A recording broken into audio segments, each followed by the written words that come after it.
Fala aí pessoal, sejam muito bem-vindos a mais um vídeo aqui do canal. No vídeo de hoje a gente vai estar dando continuidade ao nosso curso de Python para pesquisadores, beleza? Caso você não tenha assistido a aula 1, eu vou deixar o link aqui em cima no card, beleza? Para você clicar e conferir. Na aula 1 a gente viu como instalar o Anaconda, a gente conheceu um pouco do ambiente Spider, né? Que é onde a gente vai fazer os nossos códigos.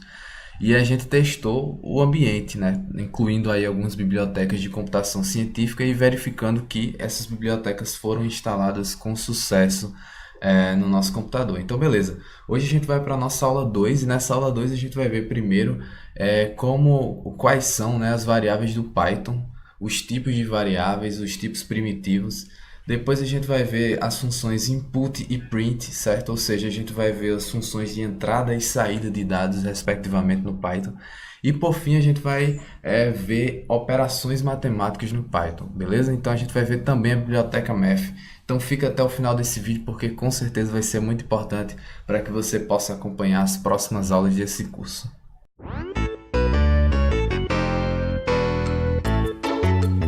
Bom, galera, então eu tô aqui com esse slide aberto, certo? Esse slide foi um slide que eu criei para o nosso curso aqui. A gente vai pular aqui algumas coisas, né, que tem aqui falando sobre por que utilizar o Python, certo? Soluções com Python, quais as vantagens e desvantagens, tudo são coisas que a gente já viu. É um resumo do que a gente viu nas aulas anteriores, certo? Explicando aqui o console IPython, explorador de variáveis, a gente viu isso, né, no Spider. E hoje a gente vai dar continuidade, certo? A gente viu também como criar scripts. Hoje a gente vai dar continuidade, então, vendo sobre variáveis, beleza? Então, como diz aqui, as variáveis podem ser utilizadas em expressões matemáticas somente após serem declaradas. E uma variável é declarada no momento em que ela recebe uma atribuição. Então, aqui tem alguns exemplos. Ó. Por exemplo, A recebe 10, se eu colocar aqui A, vai aparecer o valor 10, beleza? Então, assim, eu vou abrir aqui o meu Spider, beleza? Para mostrar para vocês como é que funciona essa questão de variáveis no Python, beleza? Pronto, olha aí, o Spider abriu agora, beleza? Olha só, vou clicar aqui em OK. E eu vou entrar aqui no meu console em IPython, beleza? Estou aqui no canto direito, certo? No canto inferior direito. Vou colocar aqui, ó, A recebe 10, certo? Se você vir aqui agora em explorador de variáveis, eu não sei se você lembra, mas na aula anterior eu falei que aqui aparecem todas as variáveis que você está utilizando, certo? Só vai sumir essas variáveis aqui, só vão sumir se você excluir elas. E para remover, você clica nesse botãozinho aqui, ó, tem interface gráfica aqui que facilita, ó. Se eu apertar e apertar ES, então ele vai apagar aqui automaticamente todas as variáveis, certo?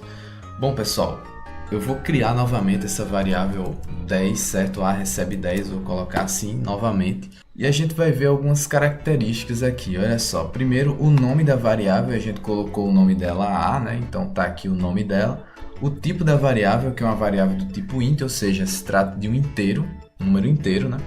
Aqui a gente tem o tamanho, esse tamanho aqui, galera, é o seguinte, é porque como é só um número inteiro, então ele coloca tamanho 1. Se a gente tivesse uma lista, como a gente vai ver listas em Python mais na frente, a gente vai ver também arrays em Python, então aqui ele vai colocar as dimensões desse array, ou as dimensões dessa lista. Se fosse uma lista com 10 elementos, ele ia colocar tamanho 10, beleza?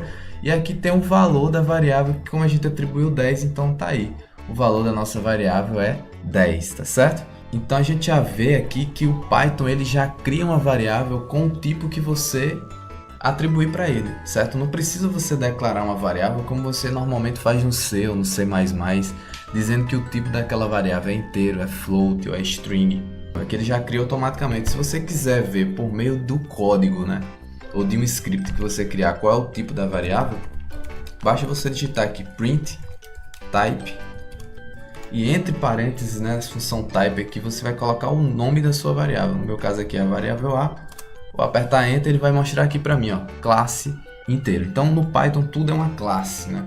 Então ele vai instanciando objetos. Esse A, na verdade, é um objeto, certo? Um objeto do tipo int, que pertence, na verdade, é um objeto que pertence à classe int, né?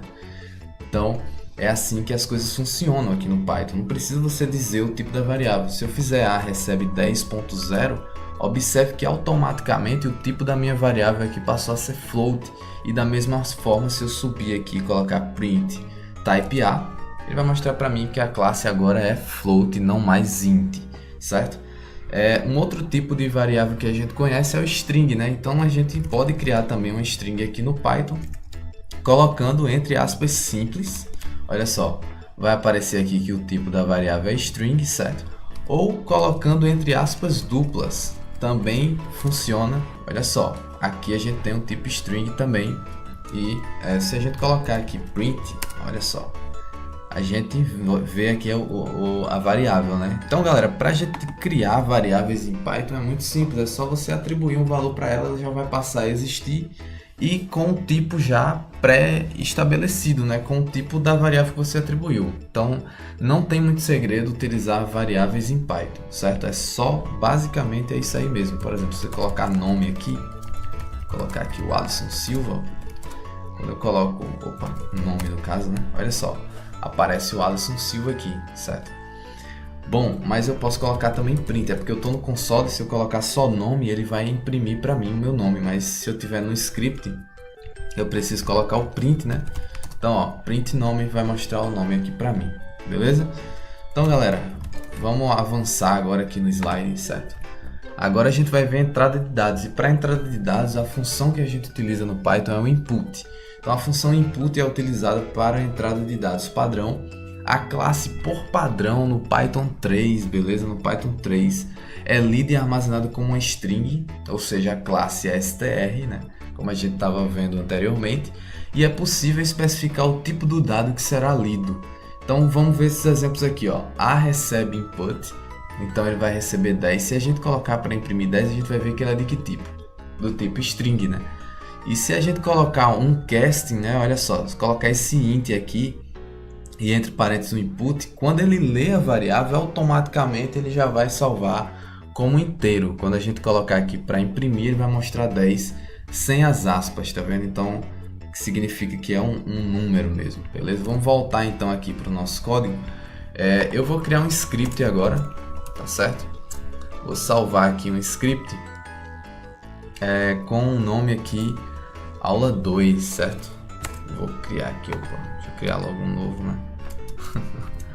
Vou criar aqui um script, vou colocar aqui aula 2 mesmo. Bom, galera, então olha só, a gente criou um script aqui, vou aumentar um pouco a fonte para você ver melhor. Então a gente viu como é que declara variáveis, não é isso? Ó, A recebe 10, vou colocar aqui print A, salvando e executando, ó. Aqui executar, apareceu aqui 10, certo? Como a gente estava vendo, tem a função input aí. Então vou colocar aqui, ó. Vou apagar essa linha, colocar A recebe input e vou executar esse código. Veja que quando eu executo, ele fica aqui parado. Por quê? Porque ele está esperando que eu informe alguma variável, certo? Alguma coisa. Então se eu colocar aqui, ó, o Alisson Silva e apertar Enter, como eu coloquei para ele imprimir essa variável, o que é que ele imprimiu para mim? O Alisson Silva. Então o que é que o input faz? O input recebe um dado do usuário, beleza? Esse dado vai ser armazenado na variável para a qual você está atribuindo.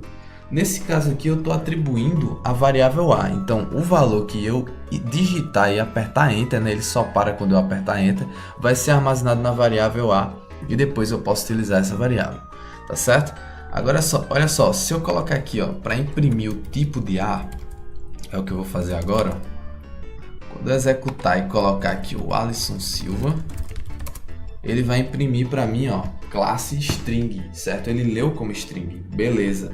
Mas vamos fazer o seguinte agora, vou colocar, ao invés de colocar o Alisson, vou colocar 10. O que é que ele imprimiu para mim? Classe string. Poxa, mas 10 é um inteiro que eu queria informar. Então como é que eu faço? Se eu quero colocar um inteiro, então posso colocar aqui um casting int. Então eu estou dizendo aqui, ó, a leitura que você fizer, você vai converter para inteiro e vai jogar na variável A. Então no Python, se você quer converter uma string em inteiro, é só você colocar int e entre parênteses colocar a string que você quer converter, certo? Então vamos fazer o nosso teste aqui, ó, executando. Vou colocar agora 10, você vai ver que a classe agora é inteiro, certo? Mas aí, beleza, vamos fazer um teste aqui agora interessante, ó. Se agora eu colocar o Alisson Silva, o que é que vai acontecer? Eu estou colocando uma string e ele está convertendo para inteiro. Quando eu apertar Enter, ele vai dar um erro aqui para mim, olha só. esse valor que você digitou tá errado, porque ele tentou fazer a conversão de Alisson Silva para inteiro, só que isso não é possível, porque o Alisson Silva na realidade é uma string, é um conjunto de caracteres, então por isso desse erro. Então galera, a gente tem que tomar esse cuidado com a função input quando a gente faz esse casting, porque o usuário tem que digitar realmente um número ou a variável do tipo que você deseja, certo? Ou você pode fazer um tratamento de exceção. No Python tem o try except. A gente pode ver esse try except mais na frente. Mas se você quiser deixar um pouco mais amarrado o valor que você deseja obter do usuário, você pode colocar argumentos no input. E é isso que a gente vai ver agora, olha só. No input você pode colocar entre os parênteses dessa função um argumento que é uma string. E essa string vai ser o que vai aparecer para o usuário para mostrar para ele que você está esperando alguma coisa. Porque veja, quando a gente imprimiu aqui, ficou um pouco estranho, porque olha só, quando a gente executou na realidade, ficou um pouco estranho, por quê? Porque ele fica parado e você fica olhando assim, será que ele está esperando alguma coisa mesmo? Eu só tô vendo que ele está esperando agora porque eu coloquei o mouse aqui e está piscando, né? Mas você não tem muito bem essa noção, né? Então o que é que a gente pode fazer? Ó? Como a gente está esperando o inteiro, no input, entre os parênteses, a gente pode colocar uma string, por exemplo, digite um número inteiro. A gente coloca 2 pontos, dá um espaço, agora eu vou executar de novo, e olha só, digite um número inteiro. Agora eu sei que eu preciso digitar alguma coisa, né? Ficou bem mais legal e eu sei que tem que ser um inteiro, né? Claro que o usuário perverso ele vai colocar uma string aqui só para ver o que é que vai acontecer com o seu programa, né? Mas enfim, agora ficou bem mais legal, né? Então olha só, digite o número inteiro, coloquei 100, ele imprimiu para mim o tipo da variável que eu coloquei aqui na linha 3 para ele fazer isso, e ele imprimiu que a classe da variável é int, né? Não string, como era anteriormente. Então galera, basicamente o input é isso aí, certo? Não tem muito segredo. Você pode fazer o cast do mesmo jeito, eu posso colocar aqui float, certo? Se você quer converter de string para float ou de inteiro para float, é só você colocar float e entre parênteses você coloca a variável que você quer converter. Nesse caso aqui é a string que o usuário vai inserir. Então, quando eu coloco digite um número inteiro, agora eu posso colocar digite um número. Pronto, um número qualquer, né? Então olha só, se eu colocar aqui digite um número, quando eu colocar 10, veja que o tipo é float, embora eu tenha digitado o inteiro. Por quê? Porque eu decidi fazer um casting para float, certo? Agora, se eu colocar aqui 10.4, vai dar tudo certo, né? Tudo ok. Agora vê só, se a gente colocar int aqui, olha o que acontece se a gente de repente digita um número float como 10.4. Ele vai dar um erro, certo? Ele vai retornar um erro. Então, enfim, galera, é só para mostrar para vocês um cuidado, né? Um certo cuidado que a gente deve ter ao utilizar a função input, beleza? Então, voltando aqui para o nosso slide, agora a gente vai ver uma outra função. Na realidade, a gente já viu ela, né? Desde a nossa primeira aula, que é o print, né? A gente está usando o print aqui agora, mas é bom a gente ver algumas particularidades desse print para a gente utilizar ele e desfrutar dele assim um pouco melhor, né, dos recursos que ele oferece. Então olha só, a gente está imprimindo aqui o tipo da variável a, não é isso? E se a gente quisesse colocar um texto aqui, tipo assim, o tipo da variável a aí 2 pontos, ou então a gente nem coloca 2 pontos, né? Só coloca o tipo da variável a Como é que a gente faz isso no print? Olha só, a gente vai ter que abrir uma string aqui, colocar o tipo da variável a aí eu vou dar um espaço aqui. E agora, como é que eu faço para colocar esse tipo da variável logo em seguida? Duas opções eu tenho, pessoal. A primeira delas é colocar uma vírgula aqui. Quando eu faço isso, olha só, quando eu coloco uma vírgula aqui, automaticamente o Python vai criar um espaço entre essa string e o que você colocou aqui depois, certo? Então eu posso até tirar esse espaço aqui, ó, só para mostrar para vocês. Ó. Quando eu coloco aqui para executar, digito 10, por exemplo, ele vai dizer, ó, o tipo da variável a é class int. Então veja, ele já criou um espaço aqui, tá vendo esse espaço aqui entre o e a classe? Eu não coloquei esse espaço, mas quando eu coloco essa vírgula, automaticamente o Python cria um espaço entre a string e o tipo a que eu coloquei aí à direita, certo? Então é isso aí, galera. Essa é uma das formas de a gente utilizar aí o print para imprimir uma variável junto com uma string aí, uma descrição do que ela significa. Mas existe outra forma da gente fazer isso. Por exemplo, vou mudar esse texto e vou colocar aqui, ó, tipo da variável A, colocar 2 pontos. E olha só, o tipo da variável A é o que? De que forma ele imprime o tipo? Eu não vou nem colocar um tipo aqui, eu vou colocar, por exemplo, A. Valor, vou colocar aqui, valor,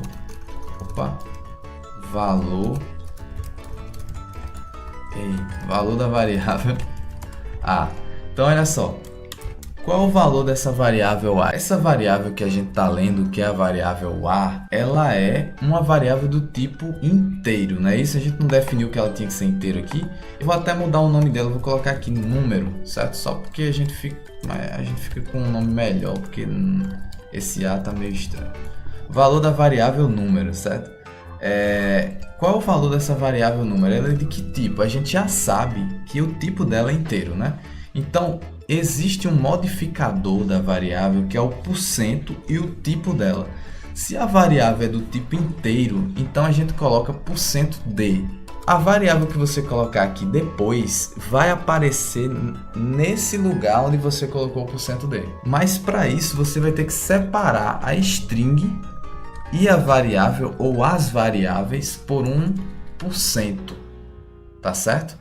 Então você vai ter que colocar esse % aqui para separar a string das variáveis que vão entrar nessa string, certo? Olha só, o que ele vai fazer? Ele vai pegar essa variável número e vai jogar aqui dentro desse %d, porque ela é do tipo inteiro, certo? Vamos fazer esse teste? Vamos testar aqui o que vai acontecer agora. Vou executar, ó. Digite um número, vou colocar 10, valor da variável número 10. Certo? Funcionou perfeitamente. Talvez você não tenha entendido muito bem, então vou fazer o seguinte, vou colocar outro print aqui, ó, e vou criar uma outra variável. Vou colocar aqui número float, vou colocar aqui 10.34, certo? Agora eu vou imprimir número float aqui dentro. Se eu colocar do jeito que está aqui, ó, vai dar errado, pessoal. Por quê? Porque essa variável, diminui um pouquinho aqui para aparecer, essa variável aqui, número float, ela é do tipo float, porque eu joguei um float aqui nela. Se eu quiser colocar esse número float aqui dentro desse %d, vai dar errado. Preciso colocar como float, né? Então o modificador para um número float é %f. Então colocando %f, ele vai pegar o número float e vai jogar aqui dentro. Olha só, digite um número, vou colocar aqui 10, né? Valor da variável número é 10, valor da variável número float 10.34. Por padrão, o Python imprime aqui com 6 casas decimais, mas você pode mudar isso. Basta você vir aqui entre o % e o f e colocar .2, por exemplo. Aí ele vai imprimir com 2 casas decimais. Eu digite um número, vou colocar 10, valor da variável número float 10.34. Então, pessoal, essas são as formas de a gente imprimir uma variável junto a um texto utilizando modificadores, certo? Aí você pode estar se perguntando, e se eu quisesse colocar mais de uma variável, como é que eu faria, né? Então vamos lá, vou fazer outro exemplo aqui, ó. Vou colocar assim, vou colocar meu nome, certo? Criar uma variável aqui chamada nome, vou colocar o Alisson Silva. E vou colocar aqui idade, ó. E vou colocar aqui uma idade, um inteiro, né? 23. Então, como é que eu faço para imprimir? O meu nome é... Aí aqui eu coloco a variável referente ao meu nome. E depois eu digo minha idade. Não, vou colocar assim. Eu tenho tantos anos de idade. Como é que eu faço para colocar a variável aqui idade? E como é que eu faço para colocar a variável nome aqui? Vamos lá. Qual é o tipo da variável nome? É uma string, né? Então, olha só, mais uma novidade. Quando você quer colocar uma string, você coloca %s. Então, aqui no lugar desse %s vai entrar essa variável nome, certo? E aqui eu quero colocar a variável idade. Eu tenho tantos anos de idade, no caso 23. Como é que eu faço para colocar um inteiro aqui? A gente já viu %d. Então, galera, agora a gente já tem os modificadores que vão receber as variáveis, mas a gente precisa colocar as variáveis e a gente já viu que para isso a gente tem que separar usando 1%. E agora, como a gente tem duas variáveis, a gente tem que colocar elas entre parênteses. Então você vai abrir parênteses e vai colocar nome, vírgula, idade. Quando você faz isso, o que é que o Python vai fazer? Olha só, ele vai fazer o seguinte, ó.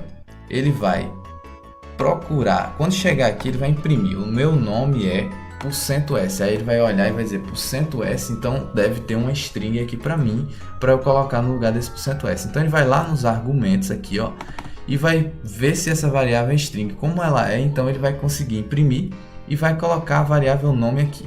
Aí ele continua imprimindo, ó, eu tenho %d, opa, %d significa que eu estou recebendo uma variável inteira. Aí ele vai lá no segundo argumento, né, porque o primeiro ele já utilizou, e vê se é um inteiro. Como é um inteiro, então beleza, colocou aqui 23 e continua, anos de idade. Então galera, é basicamente isso que o Python faz, tá ok? Então vamos ver se isso vai funcionar direitinho.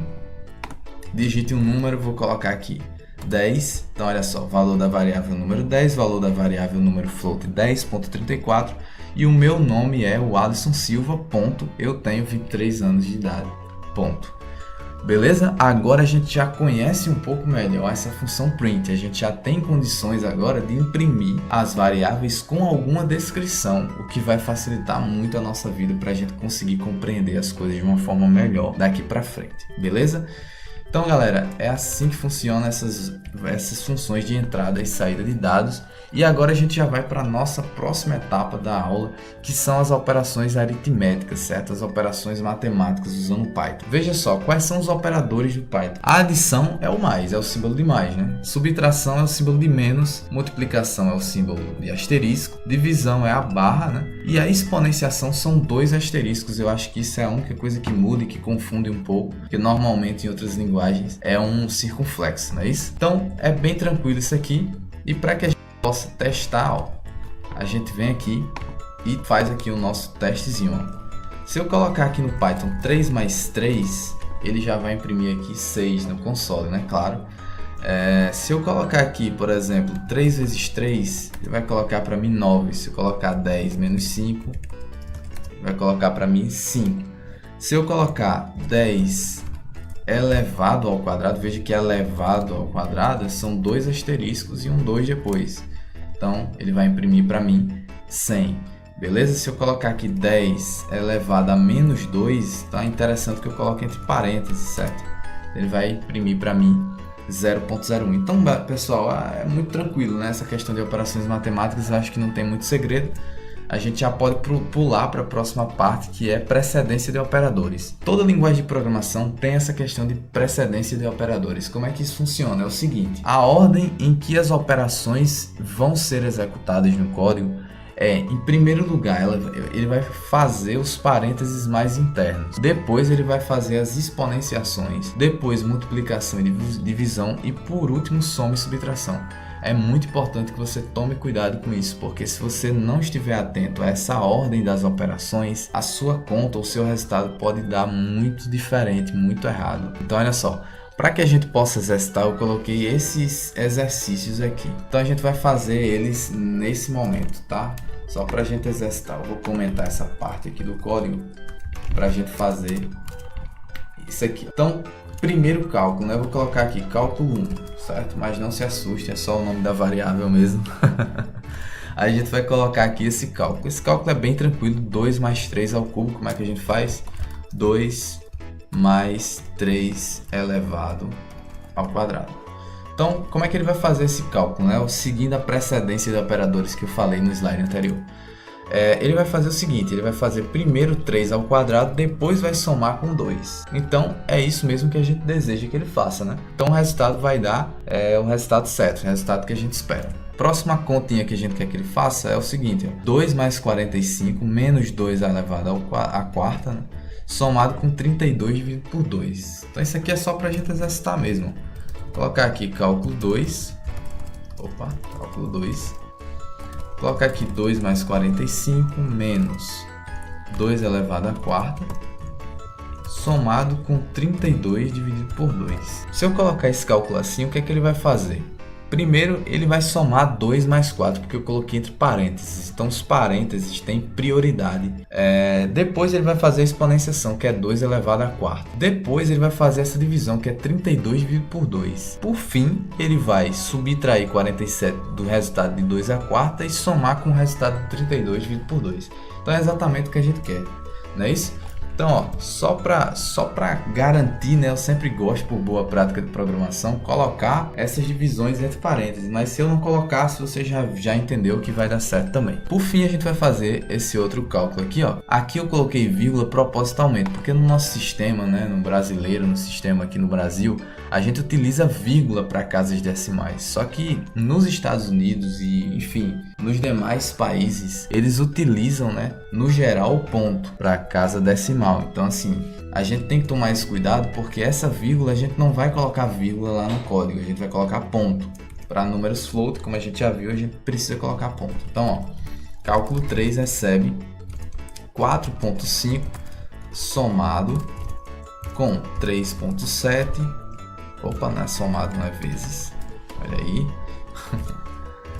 Menos 1.2, certo? Ponto elevado ao cubo, somado com 4 elevado a 1 meio.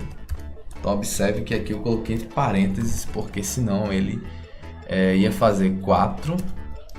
Ó, se eu colocasse assim, olha o cuidado que a gente precisa ter aqui. Ó. Se eu colocar desse jeito aqui, aí entra a questão da precedência de operadores. Primeiro ele ia fazer 4 elevado a 1 e depois ia dividir por 2. Ia dar outro resultado, certo? Então, para evitar esse tipo de erro, eu vou aqui e vou deixar, né, o 1 meio entre parênteses, beleza? Para garantir que o resultado vai estar correto.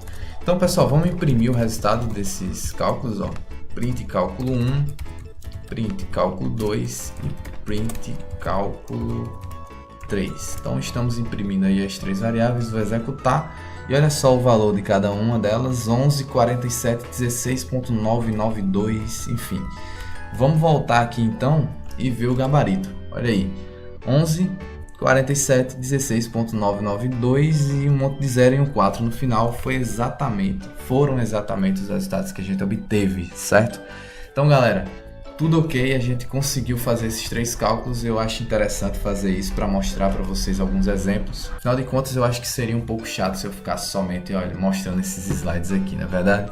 Então, ó, para terminar essa aula, galera, a gente vai por último, né, por fim aqui, ver as funções matemáticas do Python. Então, olha só, o Python possui uma biblioteca específica para funções matemáticas. Se você quiser acessar ela, você precisa importar, beleza? Então, para você importar a biblioteca matemática, eu vou comentar também esse trecho aqui do código, beleza? Para você importar essa função matemática, você vai ter que vir aqui e colocar import math. Por padrão, galera, a gente coloca o import math no início do código, certo? Como o meu início é esse trecho aqui, né? Porque eu comentei todo o resto, então eu vou deixar aqui. O erro que ele está dando aqui, ó, é que você importou a biblioteca math, mas não utilizou ela, certo? Mas quando a gente utilizar, ele vai tirar esse warning daí. Na verdade não é um erro, né? É um aviso. Então, ó, é o seguinte, essa biblioteca math só funciona para números que não são complexos. Eu coloquei essa observação aqui no slide, certo? Se você quiser usar a biblioteca math para números complexos em Python, então você precisa importar a biblioteca cmath, que é a biblioteca math para complex number. Inclusive eu nem mostrei número complexo no Python, não foi? Ó. Então vamos criar aqui uma variável chamada a e vou colocar aqui 10 mais 5j. Olha só, a expressão para número complexo no Python, no geral, né, a forma mais simples é a forma retangular. Então você coloca 10 mais 5j. Veja que ele já salvou e olha o tipo aqui em cima, ó. Nome A tipo complexo, tá vendo? Que é uma variável do tipo complexo. Então muito legal no Python isso também, porque é muito simples para você trabalhar com números complexos. Vou colocar aqui print só para você realmente conferir. Type A. Você vê aí que ela é do tipo complexa, certo? Então, para número complexo, a biblioteca math não funciona, vai ter que usar cmath, mas a gente não vai trabalhar com complexo agora não, certo? Então, quando você importa a biblioteca math, você tem acesso às funções matemáticas do Python para a parte matemática, né? Então olha as funções que eu coloquei aqui, somente algumas delas, não coloquei todas, são muitas, né? Mas eu coloquei aqui, eu acho que as principais, as que você mais vai utilizar aí nos seus trabalhos, muito provavelmente. A primeira delas é a sqrt, que é a raiz quadrada, tem a fabs, que pega um módulo, né? O valor absoluto, um valor que é float, pode ser int também. A biblioteca log, que calcula o logaritmo neperiano. A factorial, né, que pega o fatorial do número que você colocar no argumento. Veja que tudo aqui é em função do argumento que você coloca, que é a variável, certo? Então, ó, seno de x, então você vai calcular o valor do seno da variável. Cosseno de x, tangente sale, ela arredonda o valor que você colocou de x para o número superior. Por exemplo, se colocar 4.2, vai arredondar para 5, certo? O floor, ele vai arredondar para baixo, então se você colocar 4.2 vai arredondar para 4, se colocar 4.9 ele vai arredondar para 4. E o exp, ele vai pegar justamente aí, vai retornar o exponencial dessa variável x, certo? Então é elevado a x. Bom pessoal, então vamos testar aqui, né, essa biblioteca math. Você deve ter observado aqui que primeiro você precisa colocar math, ponto e o nome da função, certo? Só funciona desse jeito. Então, ó, vamos testar aqui. Eu vou colocar aqui o fatorial, né, na raiz quadrada, acho que é mais simples, né? Então vamos pegar aqui, ó, a, né, como sempre, math.sqrt, né? Vou colocar aqui a raiz quadrada de 4, que a gente sabe que é 2, vou colocar aqui print a. Então, executando esse código, veja que apareceu aqui na saída 2.0, que é justamente a raiz quadrada de 4, certo? Aí você pode se perguntar, mas por que sempre eu tenho que colocar math, ponto e o nome da função que eu quero usar? Porque math, como a gente falou, né, é uma biblioteca. Então, você está acessando da biblioteca math a função ou a classe, né, ou melhor, o método da classe math você está acessando. E para isso você tem que colocar um ponto. Então, math, ponto e o método que você quer ou a função que você quer. A função membro dessa classe math, que nesse caso é a sqrt. Então você tem que colocar sempre math ponto. Ou tem outra forma, eu vou mostrar aqui para vocês porque acho que pode ser útil, que é fazer o seguinte: ao invés de você colocar import math, você faz o seguinte, ó, from math import asterisco. Quando você faz isso, o que é que você está dizendo aqui para o Python? Ó, da biblioteca math, importe tudo. Então você não precisa mais colocar o math ponto, você só precisa colocar o nome da função, porque ele já conhece todas elas, certo? Então, ó, se você colocar aqui só sqrt agora, já vai funcionar. Vou executar e veja que apareceu 2.0. Então, é uma outra forma, só que eu não gosto muito dessa forma, porque por boa prática de programação, recomenda-se que você coloque sempre math ponto e o nome da função para você lembrar que aquela função é da biblioteca math. Porque existem bibliotecas que possuem o mesmo nome para uma função. E aí isso pode te confundir um pouco, né? Então, recomenda-se que se utilize sempre import math e coloque o math ponto sempre antes das funções. Beleza? Bom pessoal, aqui a gente tem alguns exemplos e eu gostaria de deixar esse exemplo aqui, esses exemplos como exercícios para vocês. Então pausa aí o vídeo e faz esse exemplo. Eu vou colocar também isso aqui lá no Google Sala de Aula. Se você não viu o vídeo onde eu comento sobre a ferramenta do Google Sala de Aula que eu vou estar utilizando aqui nesse curso do YouTube, então clica nele, vou deixar ele aqui em cima, beleza? Para que você possa entender como é que essa ferramenta vai funcionar, para você poder exercitar também aqui. E aqui eu tenho um gabarito, né? Você pode conferir se está certo. E também vou passar esse exercício aqui para vocês. Olha só, calcular as raízes de uma equação de segundo grau.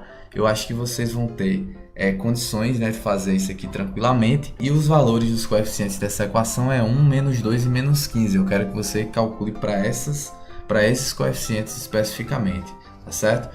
Então, ó, tá aqui também o resultado que deve aparecer aí para você. E a nossa aula de hoje termina por aqui. A gente vai continuar a fazer uma melhoria nesse exemplo aqui das raízes da equação de segundo grau numa próxima aula, que no caso vai ser a aula seguinte, onde eu vou estar falando sobre controle de fluxo. Vou falar sobre estrutura de decisão, estrutura de repetição, e eu acho que aí você vai conseguir fazer muitas outras coisas aqui no Python. Mas eu acho que a aula de hoje já te ajudou bastante. Se ela te ajudou mesmo, então deixa o seu like aqui embaixo, porque vai me ajudar bastante. E não deixe de compartilhar esse curso com os seus amigos, porque com certeza vai me ajudar bastante aqui. e também vai ajudar outras pessoas, né, a conhecerem também essa linguagem de programação maravilhosa que é o Python. E eu te espero na nossa próxima aula, galera. Um abraço e até aí o nosso próximo vídeo.